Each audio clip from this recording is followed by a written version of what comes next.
श्यामपुर में औरतों के लिए सिर्फ एक ही दर्जी की दुकान थी। उसका मालिक राजू बहुत ही बदमाश किस्म का आदमी था। जब उसकी दुकान में कोई औरत या लड़की ग्राहक आती तो वो किसी न किसी बहाने से उन्हें गलत तरीके से छूने की कोशिश करता। अरे क्या भाभी जी, आप जो ये सूट लेकर आई हैं ये तो थोड़ी पुरानी है ना, और आप कह रही हैं कि इसी नाप का सूट बना दो। ऐसे थोड़ी होता है। देखिए, इतने महीनों में आपकी कमर या आपका साइज कुछ तो बड़ा होगा। अगर मैं पुरानी नाप से ही ये वाली सूट बना दूंगा तो फिर फिटिंग सही नहीं होगी ना। अच्छा ठीक है, फिर ले लो नाप। महिला के इतना कहने पर ही राजू की आंखों में चमक आ जाती। अपने गले में पड़े इंच टेप से वो नाप लेने लगता है। हाँ भाभी जी, जरा सा सामने आइए। हाँ, ठीक है, जरा कमर की नाप ले लूं। उसके बाद तो वो लगभग आधे घंटे नाप लेने में ही लगा देता। और अगर कोई उससे कहता कि अरे राजू मास्टर जी, कितनी देर से नाप ले रहे हो, शाम तक नाप ही लोगे क्या? देखिए भाभी जी, मेरा नाम है राजू मास्टर। मैं अपने काम से कोई समझौता नहीं करता। हाँ, ठीक से नाप लूंगा तभी तो मस्त सूट बना पाऊंगा ना। अब उसकी इस बात पर कोई क्या ही उसे बोलता। बहरहाल औरत के जाने के बाद वो उस औरत के ख्याल में खो जाता। और क्या मस्त फिगर थी भाभी जी की। ओहो, इसके आगे तो सारी हीरोइनें फेल हैं यार।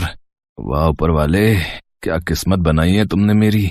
जरूर मैंने पिछले जन्म में कोई अच्छे कर्म किए होंगे जो आपने मुझे दर्जी बनाया।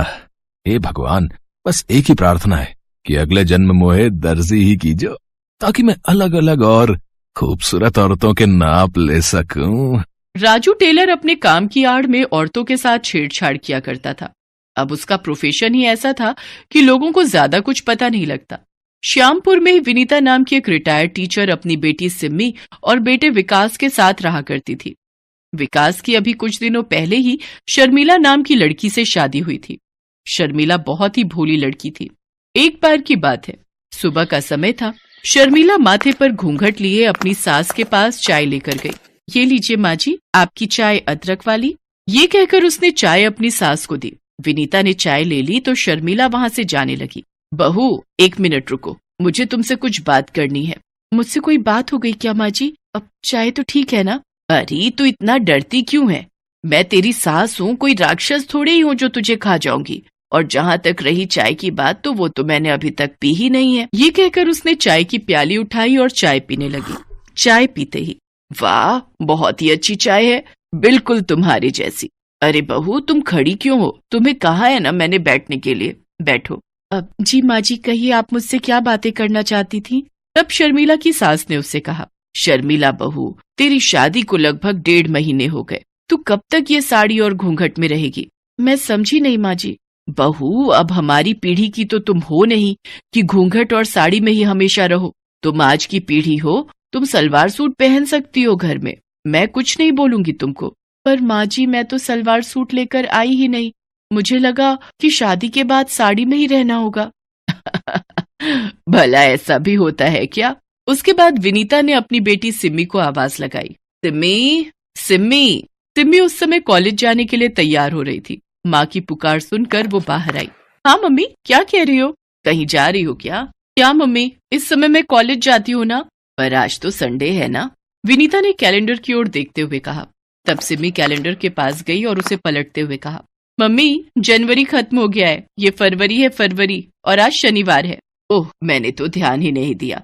अच्छा ये तो बोलो कि तुम मुझे बुला क्यों रही थी? सिम्मी बेटा, वो तुम्हारे पास 3-4 सूट के कपड़े पड़े हैं ना जो पिछले महीने खरीदे थे। हाँ माँ, है तो।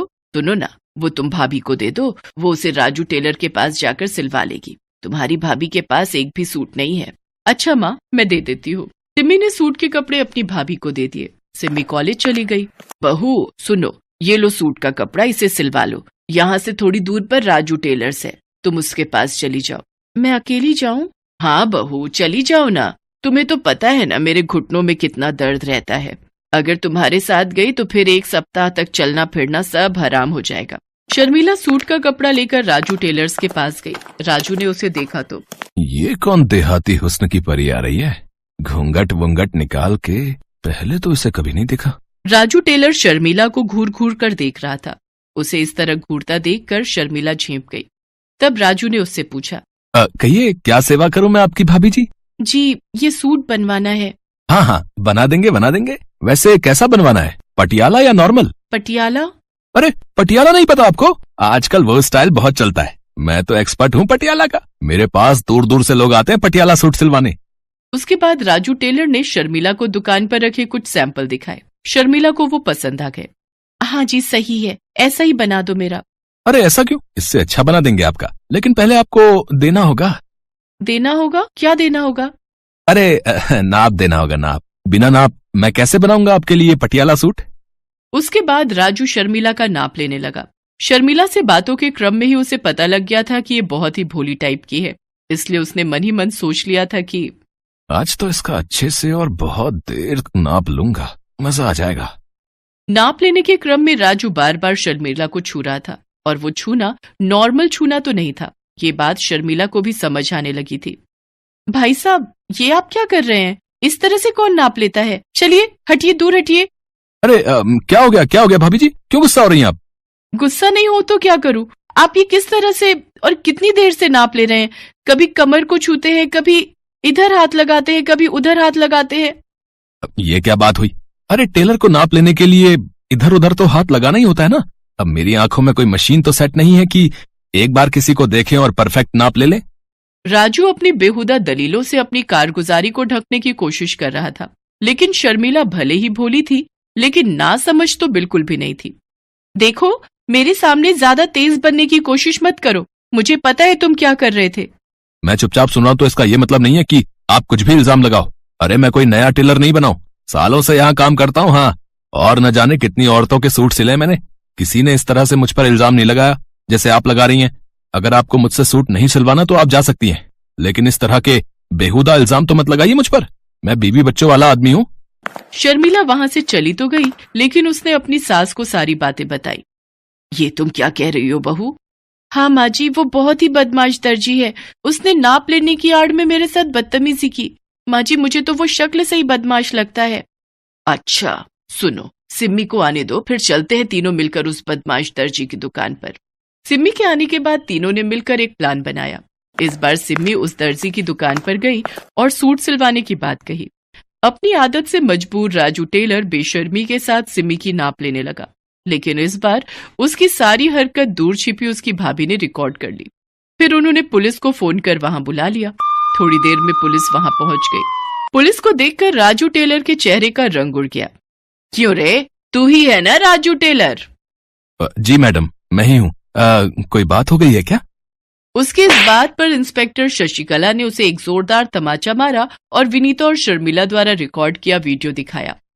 बेशर्म, यही करता है तू दुकान में अपनी? औरतों को क्या समझ रखा है तूने? चल तू थाने चल, इतने डंडे तुझे मारूंगी, इतने डंडे तुझे मारूंगी कि तेरी सारी बेशर्मी निकल जाएगी।